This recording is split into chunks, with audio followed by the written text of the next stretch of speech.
Ari class day 12. Last கிளாஸ்ல நம்ம Y டைப்ல பட்டன் ஹோல் ஸ்டிச் எப்படி போடணும் அப்படின்னு பார்த்துருப்போம்ல. பட்டன் ஹோல் ஸ்டிச்ல ரொம்ப இம்பார்ட்டன்டான ஸ்டிச் தான் நம்ம இன்னைக்கு கிளாஸ்ல பார்க்க போறோம். ஷேடட் பட்டன் ஹோல் ஸ்டிச் போடுறதுக்கு 2 கலர்ல நூல் வேணும். ஃபர்ஸ்ட் ஒரு கலர்ல போட்டு கம்ப்ளீட் பண்ணிட்டதுக்கு அப்புறமா இன்னொரு கலர்ல வந்து நம்ம போடுவோம். ஃபர்ஸ்ட் நான் சாண்டல் கலர் எடுத்துக்கிறேன். இதுல ஸ்டிச் போட்டு கம்ப்ளீட் பண்ணிட்டதுக்கு அப்புறமா அடுத்து இன்னொரு கலர்ல வந்து நம்ம போட போறோம். இந்த மாதிரி 4 லைன் வரைஞ்சுக்கோங்க. பாட்டம்ல கீழே இருக்குல்ல, இந்த லைன்ல இருந்து தான் நம்ம இப்போ ஒர்க் போட ஸ்டார்ட் பண்ண போறோம். கீழே இருக்க லைன்ல இருந்து ஸ்டார்ட் பண்றோம். த்ரெட் எடுத்தோன்னே என்ன பண்ணணும், எப்பவுமே ஒரு லாக் போட்டணும். லாக் போட்டதுக்கு அப்புறமா என்ன பண்ணணும்னா செகண்ட் லைன்ல ஒரு லாங் செயின். தேர்ட் லைன் இருக்குல்ல, இந்த தேர்ட் லைன்ல நம்ம எதுவுமே டச் பண்ண மாட்டோம். ஒரு ஸ்டிச் ஃபுல்லா போட்டு கம்ப்ளீட் பண்ற வரைக்குமே தேர்ட் லைன்ல நீங்க டச் பண்ணாம தான் நீங்க ஸ்டிச்சஸ் போட்டுட்டு வர போறீங்க.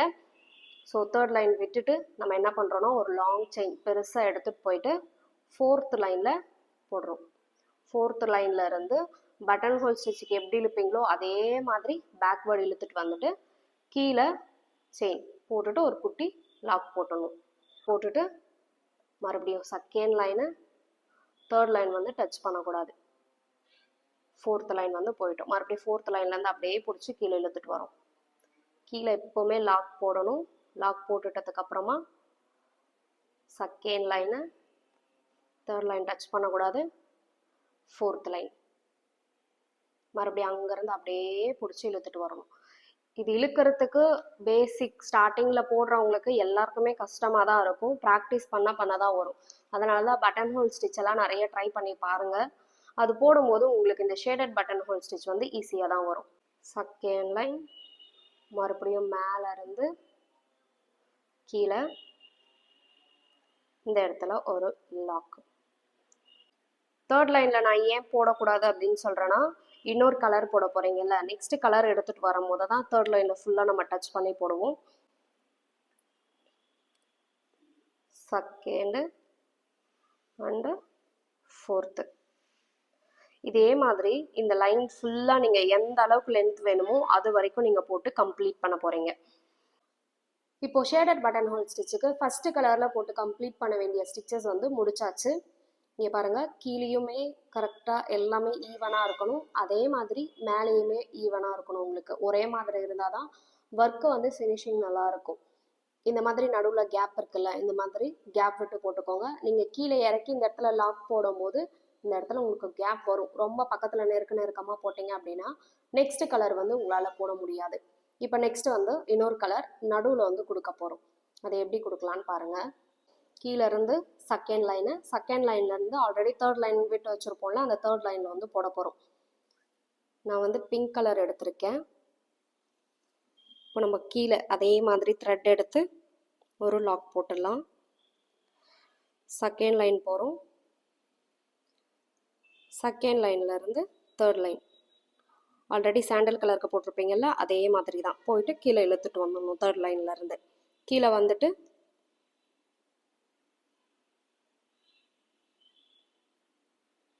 கீழே வந்ததுக்கு அப்புறமா ஒரு லாக் போட்டுட்டதுக்கு அப்புறமா நெக்ஸ்ட் என்ன பண்ணுறோம், பக்கத்தில் இருக்குல்ல அந்த லைன் கிட்ட போயிட்டு செகண்ட் லைனு, அதுக்கப்புறமா தேர்ட் லைன் மறுபடியும் கீழே வந்துட்டு லாக் போடணும். மறுபடியும் செகண்ட் லைனு,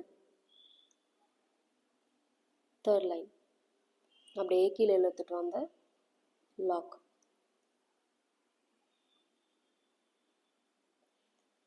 ஸ்டார்டிங்கில் போடும்போது இது கஷ்டமாக இருக்கும். ஏன்னா லாக் ஒரே ஒரு இடத்துல திரும்ப நீங்கள் போடுறீங்க அப்படின்றது.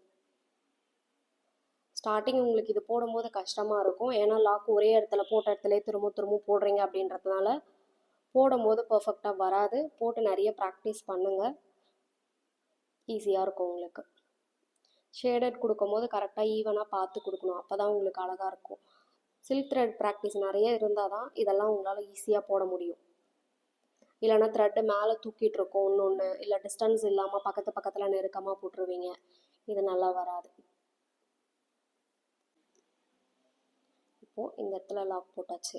இந்த இடத்துல வந்து லாக் உங்களுக்கு கண்டினியூஸாக போடுறதுக்கு கஷ்டமாக இருக்கும். ஏன்னா ஆல்ரெடி சாண்டல் கலரில் லாக் போட்டிருப்பீங்கல்ல, மறுபடியும் இதே மாதிரி பிங்க் கலர்லேயுமே போட்டுட்டு வருவீங்க.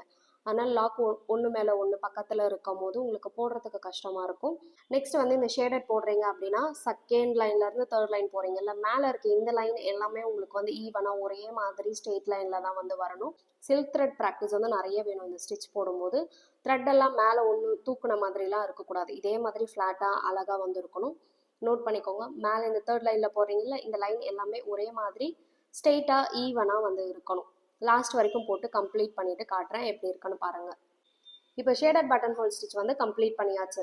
இந்த மாதிரி ஸ்டிச்சஸ்லாம் பீகாக்கோட ஃபெதரில் பார்த்துருப்பீங்க, இல்லை ஏதாச்சும் ஒரு ஃப்ளவரில் டபுள் ஷேடடு இருக்கிற மாதிரி போட்டிருந்தாங்கன்னா இந்த மாதிரி ஷேடட் பட்டன் ஹோல் ஸ்டிச் தான் அதில் யூஸ் பண்ணியிருப்பாங்க. 2 கலர் இருக்கிற மாதிரி இருக்கும். நீங்கள் எந்த ஷேப்பில் வேணாலும் இதை நீங்கள் யூஸ் பண்ணிக்கலாம். நான் ஸ்ட்ரெயிட் லைனில் போட்டிருக்கேன், ஒரு கர்வ் மாதிரியோ இல்லை ஃபெதர் மாதிரியோ போட்டு அதில் 4 லைன் வரைஞ்சிட்டு நீங்கள் அதில் யூஸ் பண்ணிக்கலாம். இப்போ நீங்கள் ஒரு சாரியில் டபுள் கலர் ஷேட் இருக்குன்னா அந்த ஷேடுக்கு ஏற்ற மாதிரி நீங்கள் கலர் வந்து சேஞ்ச் பண்ணிக்கலாம். இன்னொன்று, இந்த ஸ்டிச் போடும்போது உங்களுக்கு கிளாத் வந்து சுருங்கும், ஏன்னா மேலே கீழே நிறைய இழுக்கிறதுனால கிளாத் ஸ்டார்டிங்கில் சுருங்கும். நிறைய ப்ராக்டிஸ் பண்ணிகிட்டே இருந்தீங்க அப்படின்னா அந்த கிளாத் சுருங்கிறது கூட உங்களுக்கு இருக்காது. ப்ராக்டிஸ் பண்ணி பார்த்துட்டு அதுக்கப்புறமா ப்ளவுஸில் வந்து போட ஸ்டார்ட் பண்ணுங்கள். இதுக்கான ரெஃபரன்ஸ் இமேஜ் நான் உங்களுக்கு கொடுத்துருக்கேன், இதே மாதிரி போட்டு ட்ரை பண்ணி பாருங்கள். நெக்ஸ்ட் வீடியோவில் பார்க்கலாம். Stay connected. தேங்க்யூ.